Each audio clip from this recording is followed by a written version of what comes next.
আজকের এই নতুন বিশ্লেষণে সবাইকে স্বাগত। আচ্ছা, একটা জীবন্ত ইকোসিস্টেম বা বাস্তুতন্ত্রে রক্ত কিভাবে সঞ্চালিত হয় সেটা কি কখনো ভেবে দেখেছেন? ঠিক একইভাবে একটা আধুনিক প্রতিষ্ঠানের ভেতরে তথ্যের প্রবাহ কাজ করে।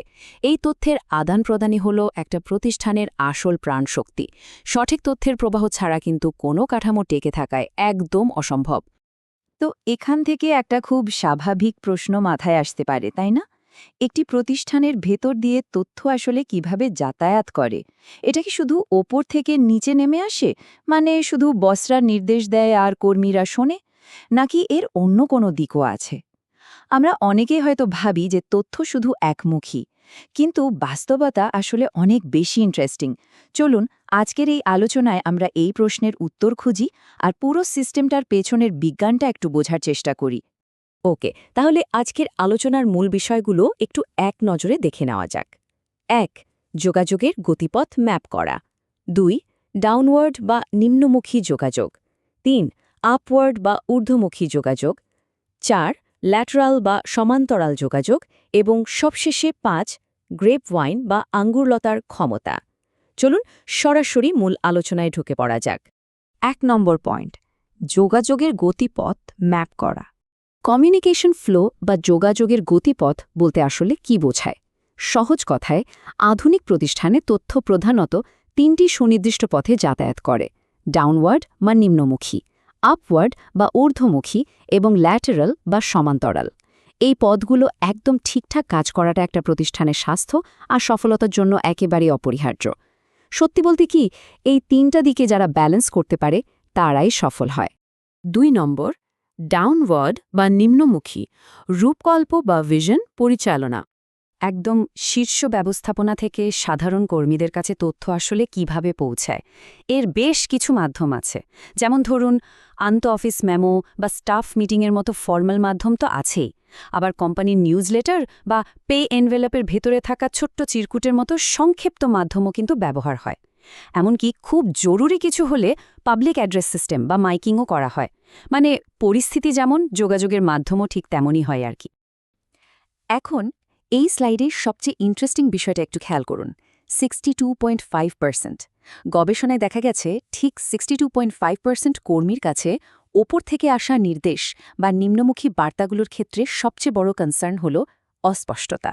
মানে মেসেজগুলো যখন ক্লিয়ার থাকে না, তখন সেটা কর্মীদের মধ্যে সাংঘাতিক কনফিউশন তৈরি করে। এটা ম্যানেজমেন্টের জন্য একটা বিশাল বড় অ্যালার্মিং সাইন যে শুধু মেসেজ পাঠালেই হবে না, সেটা একেবারে জলের মতো পরিষ্কার হতে হবে। ৩ নম্বর, আপওয়ার্ড বা ঊর্ধ্বমুখী, দ্য ফিডব্যাক লুপ। মজার বিষয়টা দেখুন, আমরা এখানে আবারও ঠিক সেই একই সংখ্যা দেখতে পাচ্ছি, ৬২.৫%। কিন্তু এবারের প্রেক্ষাপটটা সম্পূর্ণ আলাদা, আর সত্যি বলতে বেশ আয়রনিক। গবেষণায় দেখা গেছে ঠিক ৬২.৫% কর্মী ঊর্ধ্বতন ম্যানেজমেন্টকে রাগিয়ে দেওয়ার ভয়ে ঊর্ধ্বমুখী যোগাযোগ করতে বা নিজেদের সৎ মতামত দিতে রীতিমতো ভয় পান। ভাবুন তো অবস্থা! কর্মীরা যদি নিজেদের সমস্যার কথা অপর মহলে জানাতেই ভয় পান, তাহলে ম্যানেজমেন্ট আসল সমস্যাগুলো কিভাবে জানবে? তাহলে বাস্তবে ঊর্ধ্বমুখী যোগাযোগের ক্ষেত্রে মানুষ কোন মাধ্যমগুলো বেশি ব্যবহার করে? এই ছকটার দিকে একটু তাকান। ইউআইজেআরটির ডেটা বলছে ফেস টু ফেস বা সরাসরি মিটিংয়ের ব্যবহার সবচেয়ে বেশি, প্রায় ৫৮.৮%। এরপরই আছে কর্মীদের মতামত এবং জরিপ বা সার্ভে। কিন্তু খেয়াল করে দেখুন, সেই পুরনো দিনের সাজেশন বক্স বা পরামর্শ বাক্সের ব্যবহার একদম তলানিতে, মাত্র ৫.৯%। মানে এগুলো এখন শুধু শোপিস হিসাবেই পড়ে থাকে। কর্মীরা এখন অনেক বেশি সরাসরি কথা বলতে পছন্দ করেন। ঊর্ধ্বমুখী যোগাযোগের একটা অত্যন্ত ফর্মাল এবং সুরক্ষিত পদ্ধতি হল গ্রিভেন্স বা অভিযোগ দায়ের করার প্রক্রিয়া। এটা কিভাবে কাজ করে? প্রথম ধাপে একজন কর্মী কোনো অন্যায়্য আচরণের শিকার হলে আনুষ্ঠানিক অভিযোগ জানান। দ্বিতীয় ধাপে একজন ইউনিয়ন স্টুয়ার্ড বা প্রতিনিধি সেই অভিযোগের দায়িত্ব গ্রহণ করে কাজ শুরু করেন। আর সবশেষে লিখিত এবং মৌখিক আলোচনার মাধ্যমে একটা সমাধানে পৌঁছানো হয়। এটা মূলত কর্মীদের অধিকার রক্ষার একটা দারুণ কাঠামোগত ব্যবস্থা। ৪ নম্বর, ল্যাটারাল বা সমান্তরাল সমপর্যায়ে সংযোগ। শুধু ওপর নিচে নয়, সমপর্যায়ের সহকর্মীদের মধ্যে যোগাযোগের সুবিধাও কিন্তু অসাধারণ।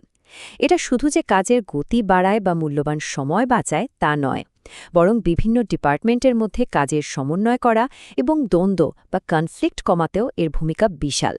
এর পাশাপাশি সমপর্যায়ের যোগাযোগ কর্মীদের মধ্যে একটা আবেগীয় বা ইমোশনাল সাপোর্ট সিস্টেম তৈরি করে। বলতে পারেন এটাই একটা প্রতিষ্ঠানের দৈনন্দিন কাজের ইঞ্জিনকে একদম স্মুথলি সচল রাখে।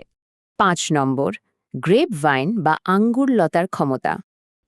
গ্রেপ ওয়াইন বা অফিসের ভেতরের ইনফর্মাল ফিসফাস নিয়ে আমাদের সবার মধ্যে কিছু প্রচলিত মিথ বা ভুল ধারণা আছে।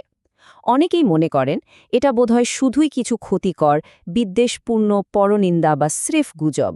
কিন্তু একাডেমিক গবেষণার বাস্তব সত্যটা কি জানেন? এই গ্রেপ ওয়াইন অবিশ্বাস্য রকম দ্রুত গতিসম্পন্ন এবং অত্যন্ত নির্ভুল। যে কোনো ফর্মাল নোটিশ আসার আগেই কিন্তু গ্রেপ ওয়াইনের মাধ্যমে খবর সবার কাছে পৌঁছে যায়, আর সেটা একটা প্রতিষ্ঠানে যোগাযোগের ক্ষেত্রে খুবই পাওয়ারফুল একটা চ্যানেল।